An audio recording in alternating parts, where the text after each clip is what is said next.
welcome to Watch Symposium. I'm Austin, and this is a custom video for Edward. He writes, Dear Austin, I'm writing to you to get your opinion on a watch purchase I'm considering to make.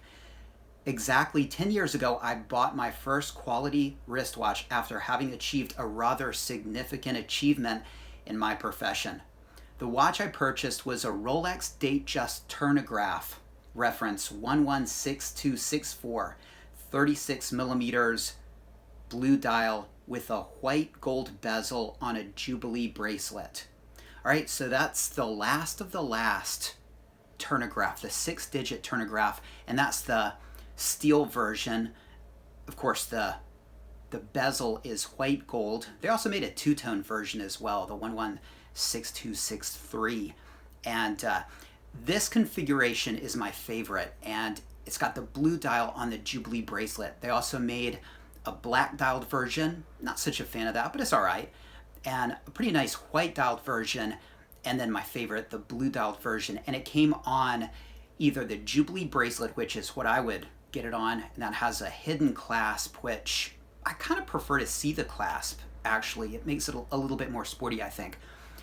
A little bit more fancy with the hidden clasp. But and then also the option of an oyster bracelet with the polished center links, and it's got the 3135 movement with the blue parachrome spring, the engraved rehaut, and again, it's the last of the last chronographs, and this 6-digit version was released in about, I think, the turn of the millennium in 2000, and was made for about 11 years. I think they ended it in 2011.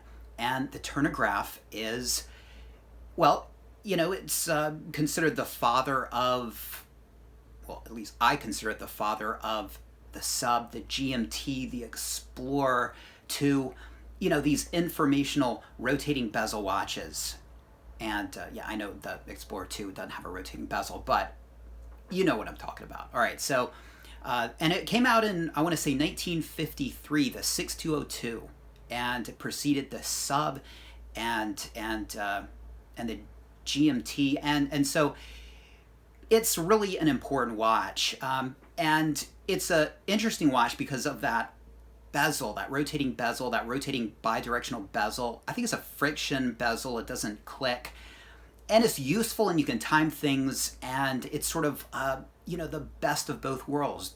Datejust DNA with you know, I guess, I don't know if you call it sub DNA, but what gave the Sub its DNA, and that's also kind of the worst thing about it, because it's sort of a jack of all trades but a king of none. It's not as iconic and sort of classically fancy as the Datejust, and of course not as sporty and cool and, you know, big as the Sub. But it's an interesting piece of history, and it's interesting that it's gone. And yeah, all right, so that's a great one that he's got. He continues, since then, I have been wearing this piece every day, at work, at home, traveling, hiking, skiing, at the beach, you name it. I bought the watch from an AD, a Rolex AD, back then, a decade ago, for about 5,800 USD. All right, and you know, as far as Rolex watches go, they go for more on the secondhand market than just a regular Datejust, but not nearly as much as a Sub. So his $5,800 investment, if you want to look at it like that, he could get out of it, I would say, and not lose a dime. Maybe even he could make some money. Now, you make less money if you're selling it yourself. If you're a brick and mortar shop, they go for about, you know, 7,000 or 8,000, and really good examples, Box and Papers, that are kind of minty, 9, and yeah, so it's at present not a real money maker, you know, and it, look, all Rolexes I think are going up, but it's not like, you know, a Sub or a GMT where, you know, you can just look back, you know, a couple of years and just see distinct price rises. But he could get out of it. The question is, would he want to? And that's pretty much what we're talking about. A few days ago, I received a call from this very AD offering me a Datejust 41 Jubilee bracelet, white gold bezel, rhodium dial. I would be paying about 9,100 USD. I am definitely considering it as I feel that my turnograph is somewhat smallish, and I have been thinking about this particular Datejust for a long time. Well, once you get it in your head that the watch is too small, is tough to go back. But I just recently saw a picture of Hardy, what is his name? Mad Max. His first name is escaping me, but anyway, that's his name. And if he's cool enough to sport it and doesn't think it's too small, it's probably okay for you. But again, once it gets in your head that your watch is too big or too small, it's tough to get past that. So I understand where you're coming from. You know, this is a watch that we'll get into it. Let's read a little bit more about him. Okay, hold on. Briefly about myself. I'm in my 40s, quite active with many interests. I enjoy going to the opera as well as having drinks at a hipster bar. I rather wear a fine blazer with a shirt than track pants with trainers.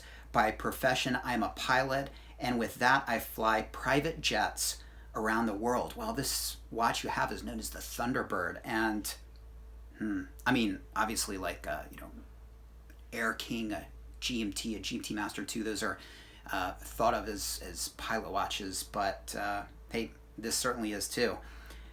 Because these are trying times, I would possibly consider to sell the turnograph as to partly finance the Datejust 41. Maybe this is not the right time to spend money on such an item. I don't think it matters. Prices don't seem to be going anywhere but up, even during these times when it comes to Rolexes. If I need cash, will I be able to sell the Datejust 41? What are your thoughts? All right, well, if you need cash, you're going to lose money on the Datejust 41 because it's a Datejust, and you'll be able to sell it and get some money out of it, but that's one of those models that it's not really that hard to find. And so people can go to an AD and get a brand new piece, and most people want a brand new piece. And so to sell it pre-owned, you're really going to have to sweeten the deal by lowering the price, which is going to make you lose money. It's not that, I don't want to say it's not a desirable watch, but in terms of Rolex watches and looking at the whole line, the only way it could be any more undesirable is if it was two-tone, and if it was, I'd say, smaller, maybe a 36 millimeter two-tone watch. Champagne dial is that's probably the least desirable, aside from the Cellini. Is not that they're not great watches, but they're just you can get them easily. So yeah, it's a relatively desirable Datejust as far as Datejusts go, but yeah, you will definitely lose money, and you don't want to be selling it. So if you think you're going to have to cash out because things are going to get hard, I wouldn't do anything. I would wait. So I guess that's his question there. If I need cash, will I be able to sell it? Yes, you'll take a bath. All right, especially if you buy it, new, like you're buying it for. What do I have to say about this? Look, you've said yourself that this 36 millimeter turnograph has been with you 10 years, and you're a pilot and has gone all over the world and done all these cool things with you.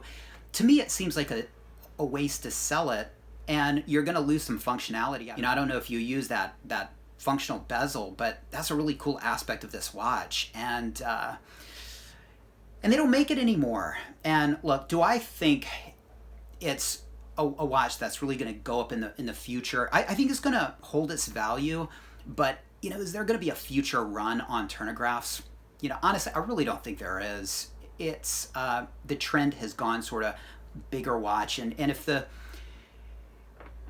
turnograph was a little bigger, I think that would be better for its prospects. But again, if you look at history, it's a really neat and important watch, but people really just don't get that nerdy about it, aside from perhaps you and I. And we're the type of people that fixate on the discontinued chronograph and what it was and what it meant to the history of these other watches and the history of the brand and its place in the history of the whole watch company. And not many people are going to do that. And so I really think at best you can expect it just to sort of hold its value and go up because of the more desirable Rolexes that are going up. The Sub, the GMT, the Steel Professional 40 millimeter sports watches. So, part of me says you might want to hold on to it because they don't make it anymore. It's a discontinued model. And you got box and papers and you're the first owner and it's got a lot of memories. But, it could be more iconic and, if this was, I don't know, a Sub or a GMT from that era, that would be something I would say, yeah, be careful. I wouldn't trade that for a Datejust. So I don't think you should do it. It's your call, right? But I think you have a lot of history with the watch. I would want to hold on to this watch and just see what happens with it. I don't think it's going to tank, so you don't have to worry about losing money. And you can always get the Datejust 41 in the future. Look, I think 2 pieces is great. So, could you consider just buying the Datejust 41 outright? That could be too expensive. I think you might miss the chronograph. I think you might regret it. And, it's just not something I would think really long and hard about it. And I don't want to say you shouldn't do it, but once the chronograph is gone, it's going to be hard to get back. But again, if you have just convinced yourself it's too small, which doesn't look too small to me, and I would gladly wear that watch, I wouldn't think twice about the size. But if you've convinced yourself it is pretty much over, and you're going to look at it, and if you're thinking, hey, I'm wearing a girl's watch, it's done. You've already, kind of messed it up for yourself. Not that we make choices to have these kind of opinions. Sometimes it just, you look at it and it's just the opinion emerges and it's like, yeah, I'm sorry, it just is too small. And so if it really is detracting from your enjoyment, the size, get rid of it. All right. Don't force yourself to like it, obviously, but there's a lot to like about that watch. I would consider a Yachtmaster, okay? Because look, it's going to be a little fancy, and I think, as I indicated in another video, Jason's video, link in the description, I associated those 2 watches together, the blue dialed, 116622, and he's got those red accents, the blue dial, the polished middle links. You'll have to, of course, wear it on the oyster bracelet. It's got the platinum bezel. You'll be able to rotate it and use it in the same way. It's bigger, it's 40 millimeters, but again, it's sporty. And what do you say here? A blazer and t-shirt. Look, I mean, the Yachtmaster goes great with that. I would consider the Yachtmaster, all right? If you can stand the sportiness, I think that's a plus. But if you want that sort of fancy Jubilee bracelet fluted bezel thing, yeah, the rhodium dialed Datejust is a beautiful watch. I just don't think it's really that much better than what you have. But a lot of people who are fixated on size would say it is because it's a man's watch and he's wearing a girl's watch. Look, I mean, if that's where you are, then I can't really convince you to keep the chronograph. But it's a nice watch, and I would think very long and hard about it. And like I told Jason, I would, if you're looking to make this move, I would buy the Datejust. Okay, buy the Datejust and see what you like more. See if you can swing both, and if you can and you have to sell one, then you're gonna be able to make a better informed decision. And if you put on the Datejust and it just is awesome and you like it and you don't look back, well, you know that the chronograph needs to go. But you might say, I kind of miss the chronograph, and I don't know, it fits me so well, and it's the Datejust 41 is big, and I think it's too big, all right, to be honest. You know, there's a certain subset of people that are watching this just screaming like, he's got to sell that girl's watch, you know? And for me, I think the 36 millimeter turnograph is the way I'd go. I mean, if they made the turnograph in 41 millimeters, I wouldn't get it, okay? Because I think the 36 millimeter Datejust size, I think that's the iconic, classic size, and I think it's the perfect size. Depends on the guy, of course, but looking at your wrist shots, this turnograph is fine. So think long and hard about it. Possibly get the Datejust, and if you don't like it, well, you can flip it. You might lose some money, but it's better to lose a couple thousand than lose your, you know, horological partner for the last 10 years forever. So let him know what he should do, guys. This is a tough one, and really ultimately it's his decision, but I can't help but say, that's so unfortunate because of so many aspects of that turnograph. So I personally don't think he should do it, but I'd be interested to hear some other opinions on it. Edward, thank you for your question. And if you guys have a question and you desire a custom video, check out the information in the description of this video, and you can see how you can make one happen for yourself. All right, pretty cool to get a little bit of a custom video, have other people watch it, have other people comment. You know, the comment section can get pretty fun. So if you want to participate, get your own video, well, you know how to make it happen. Thanks for watching. Take care, and I'll see you next time.